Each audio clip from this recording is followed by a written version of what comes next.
Hey everyone, thanks very much for coming along. Today I'm doing a sort of ultimate legato comparison between my main string libraries. They're all going to play the same works, so you'll get a really good idea of how these different string libraries handle legatos. We're going to be looking at different mixes as well in the new Abbey Road Orchestra, so mix 1, mix 2, and some close mic blending that I've done as well.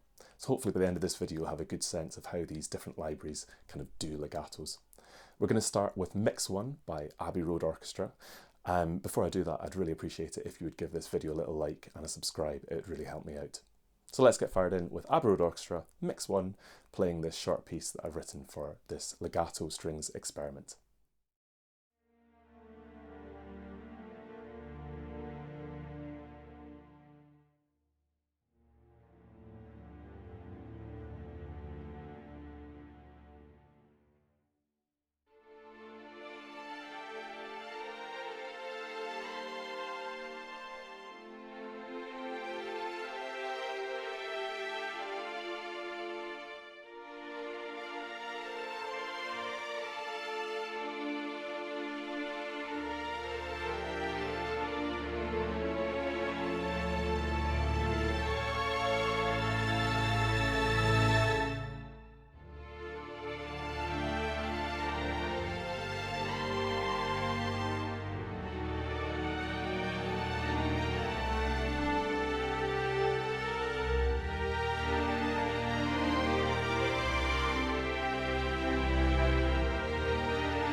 So that was Abbey Road Orchestra Symphonic Strings, just playing Mix 1. Let's just hear what the violins sound like just on their own. This is a combination of the performance legato and occasional kind of legato portamento being added with key switches.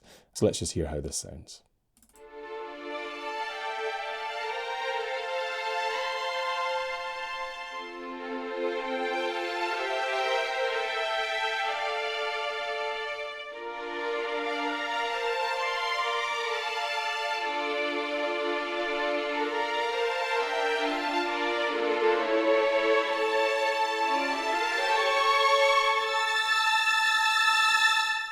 Really beautiful sound. I think the legatos are really quite extraordinary in this. Let's hear some lower strings now.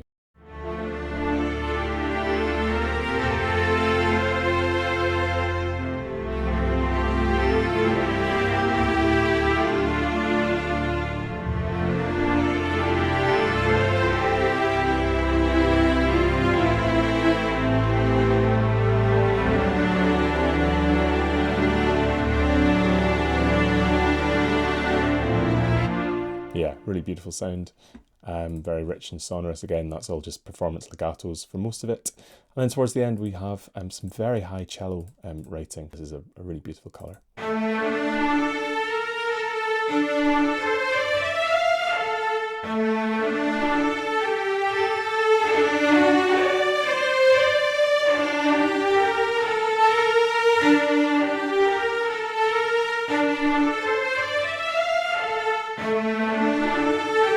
Hopefully that gives you a good impression of what mix 1 can do. Let's move on to mix number 2. Just going to compare what they describe the different mixes. So mix 1, the one you just heard, is a full sounding room mix by Simon Rhodes, formed from tree 1, overheads, outriggers and a curated blend of spots. And the one we're going to listen to now, mix 2, a tighter mix by Simon Rhodes, formed from tree 2, mids and outriggers 2 with a curated blend of spots. So tighter, less reverby, less wet mix from the sounds of it. And I think that this will actually suit divided string parts a bit better, because you'll lose that kind of build up of room sound that you kind of get when you've got too many of the same thing sort of going on. So here is the same piece, this time with mix 2, so you can compare and contrast between the two mix versions.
So here's the same violin part that I played before.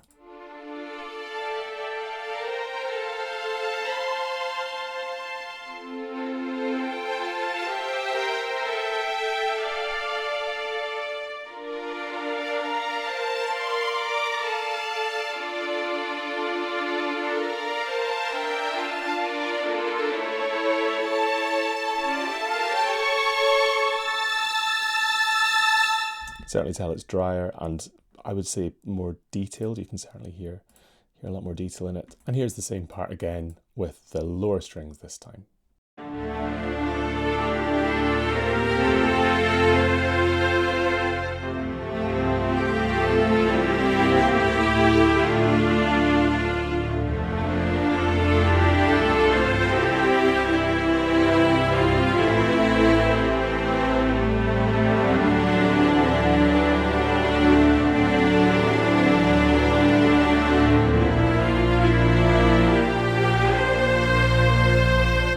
Again, a really beautiful sound, and it's great kind of difference between the two mixes as well.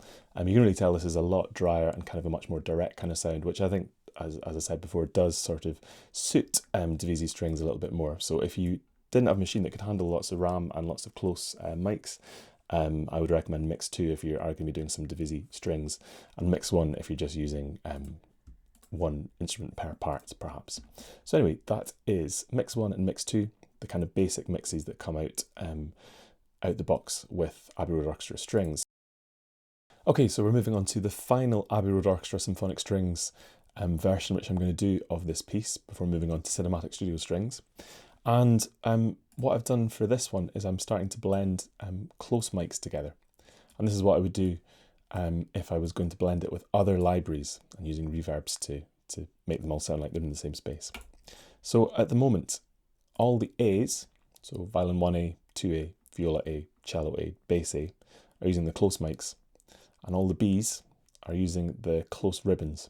So now I have separation between the actual kind of timbre, the sound of these instruments. So there's a good bit of separation between them, which makes it much better for writing Divisi parts.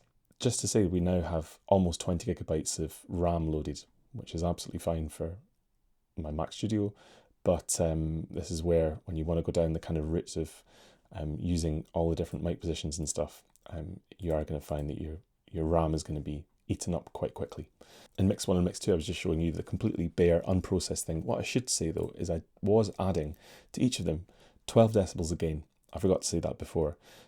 These are very quiet libraries, it seems. Maybe it's just the way I programmed it, but they seem very quiet. So I was just literally, to Mix 1 and Mix 2, just adding 12 decibels of gain, just to make it more audible for the video. But all the instruments are just playing close mics now.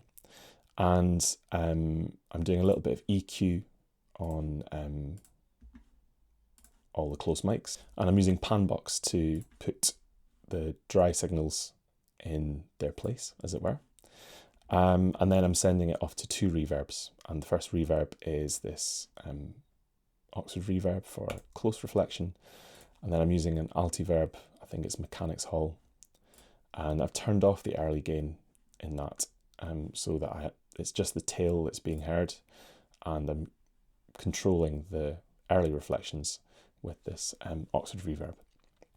So this is the sort of thing that I do if I'm blending other libraries in with this to give that sense of it all kind of being hopefully within the same room. So I'm adding 6 decibels of gain first of all to the mix bus, just because it is a little quiet for some reason. And then an EQ, just very basic, taking out a bit of harshness, adding a bit of brightness. An SSL, just to glue everything together. It's a compressor. Some Oxford inflator, just to kind of add that sort of inflator, extra harmonics and kind of heft and depth to the sound. I'm using Gullfoss just to kind of balance out the audio signal quite subtly. It's a great plugin to use. And then everything's running through this UAD Ampex tape emulation, just adding some vintage analog warmth. That's just the preset, I think. Haven't really done anything to it at all.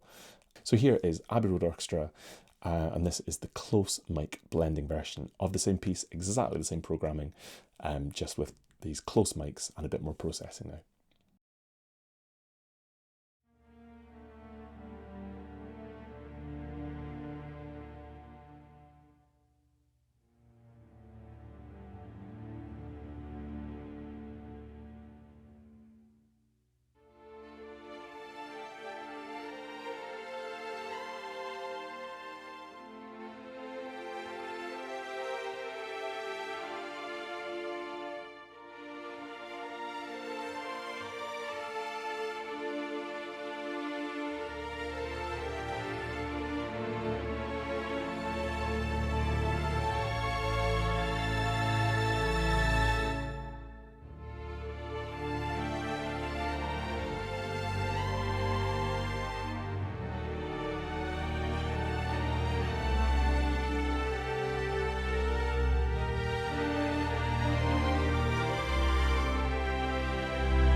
So the thing which I find I have a lot more control over now is the sound stage and the actual kind of separation of the different elements left and right. A Panbox really helps with that. So here's just the violin ones in isolation again.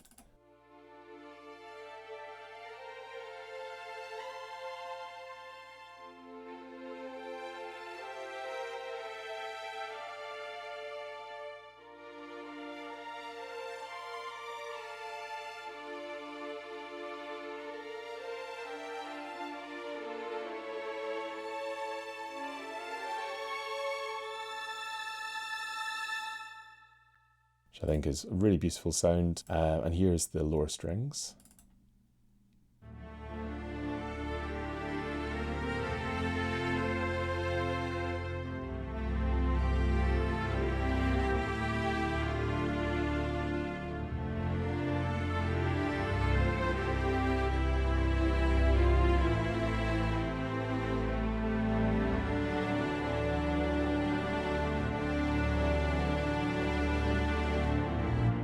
So those are the three versions of Abbey Road Orchestra that I'm going to talk about today. We're now going to move on to comparing this to Cinematic Studio Strings, which is my other kind of main workhorse library. So for this one, we're just using the main mix for all the instruments. So this is kind of the raw sound of Cinematic Studio Strings playing exactly the same piece, so you can compare with all these Abbey Road Orchestra versions. Here it comes.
And again, let's just do the strings on their own here.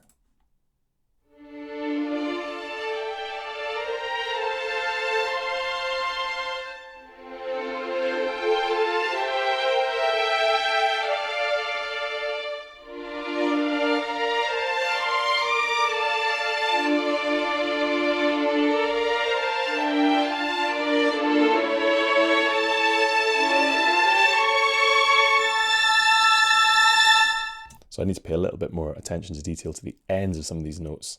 I think ARO Orchestra might be a little bit more forgiving than Cinematic Studio strings. And here's the lower strings.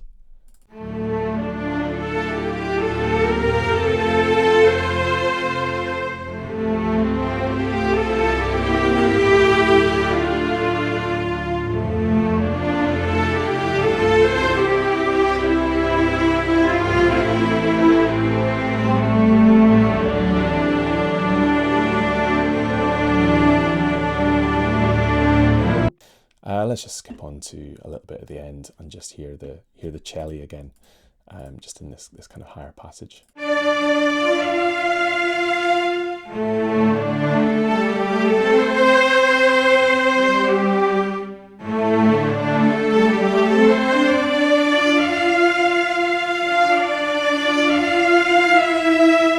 So again, really beautiful sound.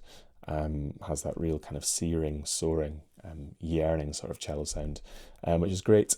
Okay, and the last one we're going to look at is now a similar thing to what I did with Abbey Road Orchestra. So for this, we're using spot 1 and main for the A's and spot 2 and main for the B's. So here I've done a similar thing again with Abbey Road Orchestra, blending with just one reverb this time because it's already got a bit of the room in it, exactly the same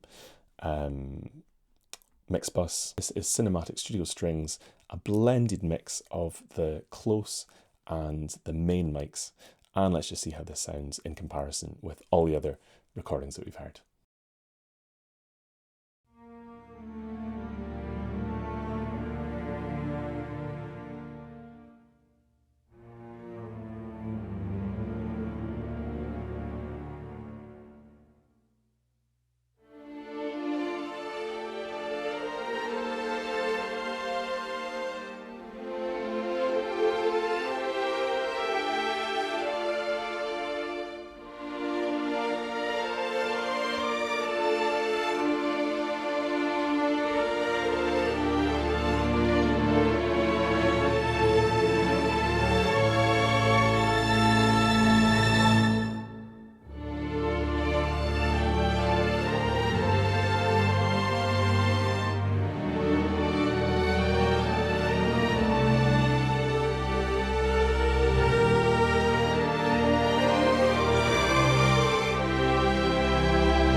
Okay, and let's just hear once again just the violins from the same place.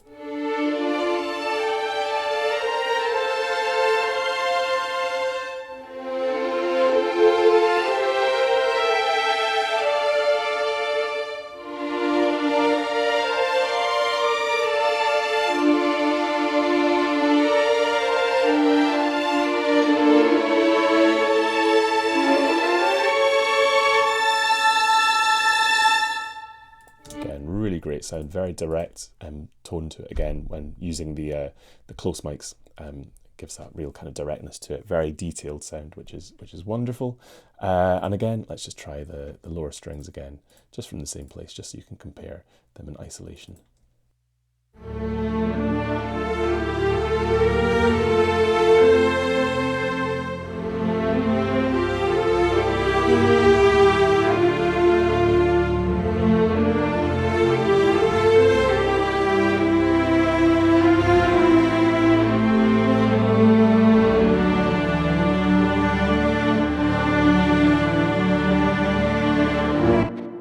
So again, it's a completely different tone to that of Abbey Road Orchestra. You can skip through the video and compare. And this is not a video to kind of say, oh, Abbey Road Orchestra is better than Cinematic Studio Strings or vice versa. They're just very different instruments, and I think it's really useful to kind of see how each of these instruments kind of do legato, how they kind of operate when playing smooth music. And I'm really delighted to have both in my armoury. So please let me know in the comments if you have any thoughts as to which you perhaps prefer or how you would use each of these libraries. That'd be really interesting. The next video I'm going to do is, rather than an ultimate legato video, as this one is, it's going to be an ultimate shorts and staccatos video. So let me know in the comments if you have any questions or comments about this. I'd be really happy to get back to you. Please drop us a like, give us a subscribe. More videos like this coming up very, very soon. Thanks very much for coming along, and see you next time. Cheers.